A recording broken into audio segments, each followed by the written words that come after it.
Nulidades procesales. Según Enrique Vescovi, la nulidad es la sanción que tiene a privar de eficacia a un acto en cuya ejecución no se han guardado ciertas formas. La no producción de efectos del acto nulo se deriva de la violación o apartamiento de ciertas formas o la omisión de los requisitos indispensables para la validez de aquel. Según Davis Echandía, en estricto sentido, la nulidad procesal es una enfermedad propia y exclusiva de los actos del juez. Cuando las partes ejecutan actos procesales sin las formalidades de tiempo, modo o lugar que la ley prescribe, sus efectos jurídicos quedan total o parcialmente eliminados, según la gravedad y clase del defecto, pero entonces técnicamente estaremos en presencia de un caso de ineficacia, de inocuidad o de inexistencia procesal del acto, pero no de nulidad. Las causales de nulidad procesal son taxativas. El artículo 133 del Código General del Proceso plantea 8 causales. 1. Cuando el juez actúe en el proceso después de declarar la falta de jurisdicción o competencia. 2. Cuando el juez procede contra providencia ejecutoriada por el superior, revive un proceso legalmente concluido o pretermite íntegramente la respectiva instancia. 3. Cuando se adelantan después de ocurrida cualquiera de las causales legales de interrupción o de suspensión, o si en estos casos se reanuda antes de la oportunidad debida. 4. Cuando es indebida la representación de alguna de las partes o cuando quien actúa como apoderado judicial carece íntegramente de poder. 5. Cuando se omiten las oportunidades para solicitar, decretar o practicar pruebas o cuando se omite la práctica de una prueba que de acuerdo con la ley sea obligatoria. 6. Cuando se omita la oportunidad para alegar de conclusión o para sustentar un recurso o escorrer su traslado. 7. Cuando la sentencia se profiera por un juez distinto del que escuchó los alegatos de conclusión o sustentación del recurso de apelación. 8. Cuando no se practica en legal forma la notificación del auto admisorio de la demanda a personas determinadas o el aplazamiento de las demás personas que sean indeterminadas que deban ser citadas como partes o de aquellas que deban suceder en el proceso a cualquiera de las partes. Según Azula Camacho, las causales pueden dividirse en 2 grupos: las generales, aplicables a todo tipo de proceso, y las especiales por cuanto solo obran en determinados procesos. Las generales comprenden las siguientes: 1. Cuando se persigue un procedimiento distinto del que legalmente corresponde. 2. Cuando en el curso del proceso se advierta que ha dejado de notificarse una providencia distinta de la que admite la demanda. 3. Cuando la nulidad se presenta en la sentencia. Las especiales comprenden las siguientes: en el proceso ejecutivo, cuando fallece el deudor y no se cita a los herederos y se les notifica la existencia de la obligación. La falta de formalidades prescritas para hacer el remate de bienes, siempre que se aleguen antes de la ejecutoria del acto que las apruebe. Según el mismo autor, los requisitos para invocar la nulidad son el subjetivo en cuanto se refiere al sujeto del proceso legitimado para proponerla y estriba exclusivamente en la parte que no haya dado lugar al hecho que la origina. El objetivo, la materia sobre la cual puede recaer la solicitud de nulidad, está condicionado a algunos presupuestos. 1. Solo pueden invocarse las causales tácitamente señaladas en la ley. 2. No puede invocarse las saneables si ya se ha producido saneamiento. 3. No es viable alegar la nulidad en un hecho anterior a las excepciones previas o que se hayan considerado en otro incidente, así no sea nulidad, pues la norma no hace distinción. La actividad comprende el tiempo, término dentro del cual se puede solicitar la nulidad. El modo trata de la manera como debe solicitarse y tramitarse la petición de nulidad. El lugar trata sobre la competencia. Conviene relacionarlo con las oportunidades en que puede proponerse la nulidad. Según el Código General del Proceso, los requisitos para alegar la nulidad se encuentran en el artículo 135 y son: 1. La parte que alegue la nulidad deberá tener legitimación para proponerla, expresar la causal invocada y los hechos en que se fundamenta y aportar o solicitar pruebas que se pretenda hacer valer. 2. No podrá alegar la nulidad quien haya dado lugar al hecho que la origina ni quien omitió alegarla como excepción previa si tuvo oportunidad para hacerla, ni quien después de ocurrida la causal haya actuado en el proceso sin proponerla.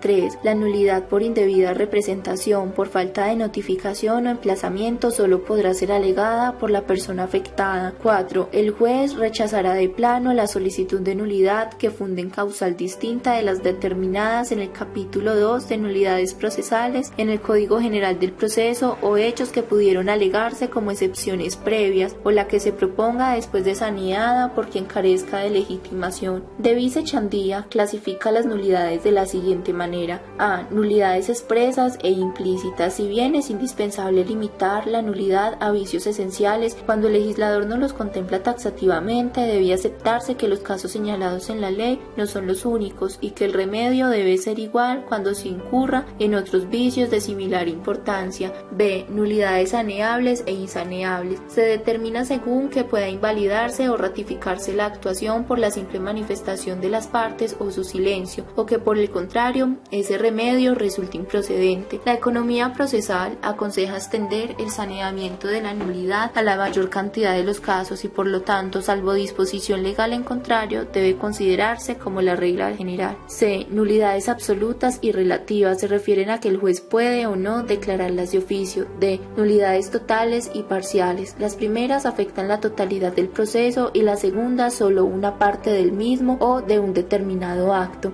E. Nulidades extensibles y no extensibles al trámite posterior del proceso. Por regla general, la nulidad procesal retrotrae el proceso al momento anterior al que ocurre, pero puede suceder el caso contrario cuando afectan un incidente aislado o un trámite ajeno al proceso del curso y cuando la actuación exterior no dependa del acto viciado. Según el Código General del Proceso, en su artículo 136, la nulidad se considera saneable en los siguientes casos. Primero, cuando la parte que podía alegarla no lo hizo oportunamente o actuó sin proponerlo. Segundo, cuando la parte que podía alegarla la convalidó en forma expresa antes de haber sido renovada la actuación anulada. Tercero, cuando se origine la interdicción o suspensión del proceso y no se alegue dentro de los 5 días siguientes a la fecha en que haya cesado la causa. Cuarto, cuando a pesar del vicio, el acto procesal cumplió su finalidad y no violó el derecho de defensa. Según Azula Camacho, en aras de la economía procesal y primordialmente de la lealtad procesal, el Código perceptuó que las nulidades tienen la calidad de saneable. Sin embargo, algunas, en razón de que por su naturaleza la comprenden o implican, tienen el carácter de insaneables. El saneamiento convalida la actuación viciada y por lo tanto el funcionario puede continuar tramitando el proceso como si nada hubiera pasado. En la providencia que declare la nulidad debe imponerse condena en costas a la parte que lo ocasionó. Y la excepción a esta regla es que si quien propuso la nulidad no tiene que ella sea decretada, debe soportar las costas. Asimismo, quien a pesar de no haberlo ocasionado, se opuso a la petición y fue declarada. La declaratoria de nulidad afecta exclusivamente al acto del funcionario viciado y la actuación posterior e inherente a este. Esta modalidad es total cuando recae sobre la primera providencia que se dicta en el proceso, llámese auto admisorio de la demanda o mandamiento ejecutivo, lo cual implica que el resto de la actuación, por esa decisión, su soporte sea igualmente nulo. Es parcial, en cambio, si solo se limita a un acto determinado y cuyos efectos no se extienden a otro. En el primer caso, el funcionario debe expresar qué actuación y a partir de qué acto opera la nulidad, mientras que en el segundo debe precisar individualizándolos los afectados con la invalidez. Existe otra clase de nulidad parcial que recae sobre toda o parte de la actuación, pero referida a una persona en particular, conservando su validez en cuanto a las restantes.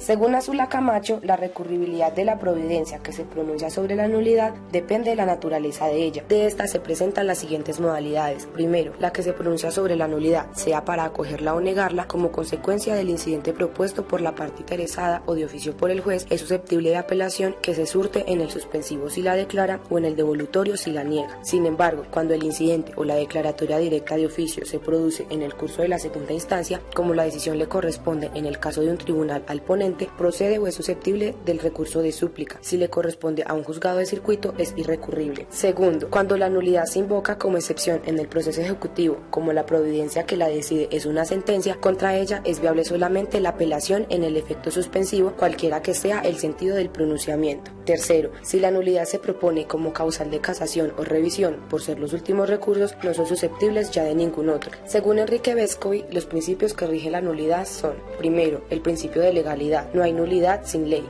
a lo que podríamos agregarle que siendo el principio la validez y la excepción la nulidad, dichos textos legales deben ser de interpretación estricta. La doctrina ha creado la categoría de las llamadas nulidades implícitas que se presentan, al menos en ciertos casos, cuando no están previstas en la ley expresamente, pero que resultan de principios contenidos en el texto. Segundo, el principio de trascendencia. Para que exista nulidad no basta la sola infracción a la forma, sino se produce un perjuicio a la parte. La nulidad, más que satisfacer pruritos formales, tiene por objeto evitar la violación de garantías en el juicio. Tercero, el principio de la declaración judicial. No hay nulidad sin sentencia que la declare. Cuarto, el principio de convalidación de las nulidades del procedimiento. Cuando todas las etapas se han cerrado, se precluye la posibilidad de reclamar contra todas las nulidades. Quinto, el principio de convalidación de las nulidades en el derecho positivo. La nulidad, por defectos de procedimiento, queda subsanada siempre que no se reclame en la misma instancia y mediante recursos.